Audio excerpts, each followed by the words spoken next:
انسان بحیثیت مخلوق ظاہری اعتبار سے اگر دیکھیں تو ہم سب سمجھتے ہیں وہ کیا ہے، ہم جانتے بھی ہیں اس کی 2 آنکھیں ہیں، 2 کان ہیں، 2 ہاتھ ہیں، پیٹ ہے، 2 لاتیں ہیں۔ مگر جہاں اس کی ذہن کی بات آتی ہے، جہاں اس کے دل کی بات آتی ہے، جذبات کی بات آتی ہے، نظریات کی بات آتی ہے، اس کے دل سے گزرنے والے افکار، خیالات اور اس کی سوچ کی بات آتی ہے، اس کی بہت سی کمپلیکسٹیز ہیں، بہت پیچیدگیاں بھی ہیں۔ اس لیے انسان کو سمجھنے کے لیے خالق کے بتائے ہوئے طریقہ کار کے علاوہ دنیا میں اور کوئی طریقہ کار نہیں ہے کہ انسان جان سکے کہ وہ کیا چاہتا ہے، وہ کون ہے، اس کا مقصد کیا ہے، وہ اس دنیا میں کیوں بھیجا گیا ہے، اور اس زندگی میں اس کے ساتھ گزرتے ہوئے جو بھی حالات پیش آ رہے ہیں اس کے پیچھے ما فوق الفطرت اور ما تحت الفطرت اسباب کون کون سے ہیں۔ جہاں انسان کو سمجھنے کی بات آتی ہے وہاں انسان کے علم کے حوالے سے یہ بات جاننا بہت ضروری ہے کہ علم انسان کی نیت بنتا ہے اور نیت انسان کی عمل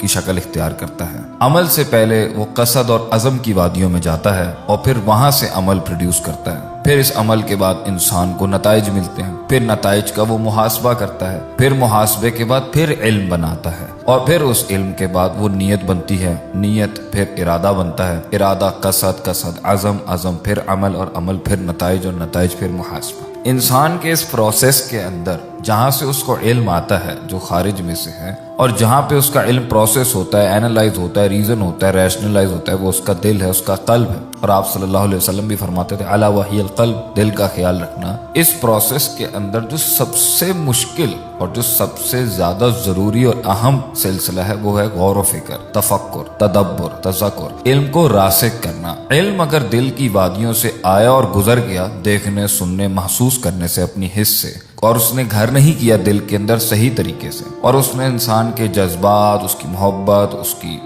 امید، اس کا غضب، اس کا غصہ، اس کی جیت ہار، دنیا، اللہ، یہ کائنات اور اپنے بارے میں اور زندگی کے سفر کے بارے میں اس نے وہ معلومات کو درست نہیں کیا جو ٹھیک ہے اور اس کو باہر نہیں کیا جو غلط ہے، تو انسان مزید پستیوں اور گہرائیوں اور اندھیروں میں ڈوبتا چلا جائے گا۔ اور دوسرا مسئلہ اس علم کا یہ ہے جو انسان کے سینے میں ہے، جو غور و فکر سے آتا ہے، وہ یہ ہے کہ یہ راسخ ہی تب ہوتا ہے، یہ ایک اونٹ کی مانند ہے جو نخیل سے اپنے آپ کو چھڑا کے بھاگتا ہے۔ اس کو پکا کرنے کی بڑی سخت ضرورت ہوتی ہے اور تبھی جا کے یہ یقین کی شکل اختیار کرتا ہے، شکوک سے آزاد ہوتا ہے، شبہات سے آزاد ہوتا ہے، اور اس کی محنت کرنے میں اور اس کے عزم اور ارادے میں وہ طاقت ملتی ہے اندر کی دنیا سے جو جسم کی ظاہری حیثیت اور طاقت کو ضرورت بھی ہے۔ لیکن انسان جب غافل ہوگا، کاہل ہوگا، سست ہوگا اور فضول شغل کے اندر اپنے آپ کو مصروف رکھے گا تو ظاہری بات ہے وہ علم جو اسے آیا ہوتا ہے وہ اس کے دل میں گھر نہیں کر پاتا۔ اس لیے تو آج ہم یہ شکایت بھی کرتے ہیں کہ ہمیں سمجھ نہیں آتی باتیں،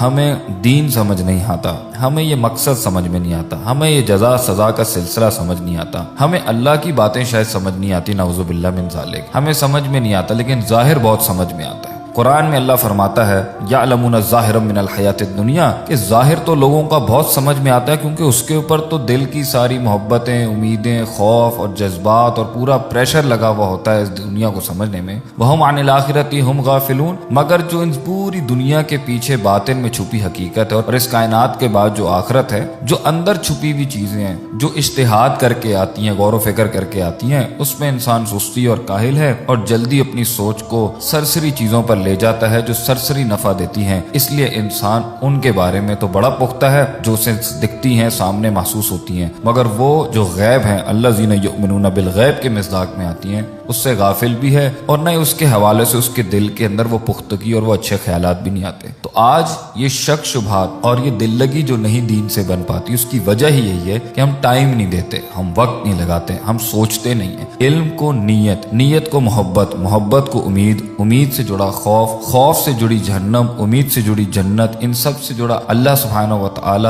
یہ مخلوق، اس میں گزرتا سفر، اس میں تکلیفیں، ان کے مائکرو میکرو کینوسز، یہ سب چیزوں کے اوپر اگر ہم بیٹھ کے غور و فکر نہیں کریں گے اور ایک بھیڑ چال کی طرح بھاگتے جائیں گے صرف 4-5 اشیاء جو زندگی کے اندر سکسیس اور جیت کا نام دے دی گئی ہیں، تو انسان سے، مسلمانوں سے پھر آج کیا پروڈیوس ہوگا؟ اس کے بالمقابل دوسری دنیا اور اور دوسری تہذیبوں کے اندر جہاں فقدان تو ہے زندگی کے معنی دینے میں، جہاں فقدان تو ہے زندگی کو ایک ریسورسفل، ایک اسپرچل اور روحانی معنی دینے میں، لیکن تفکر تدبر کے باب کے اندر جس بھی حد کے اندر انہوں نے محنت کی آج وہ اس مقام تک پہنچ چکے ہیں۔ مسلمان آخرت اور دنیا، مادی اور حصی، روحانی جسمانی، ہر ایلیمنٹ کے اوپر اگر تفکر کریں، غور و فکر کریں، ایفیشنسی ایفیکٹونیس کے ساتھ وقت ضائع نہ کریں، جسم ضائع نہ کریں، ریسورس ضائع نہ کریں، تعلق باللہ نہ ضائع کریں، تو وہ جلد اس مقام پہ پہنچ جائیں گے جدھر قوموں کو ہزاروں سال لگ گئے اور ہم نے کچھ ہی سالوں کے اندر اور کچھ ہی دہائیوں میں اپنے علم اور عمل کا لوہا منوا لیا تھا۔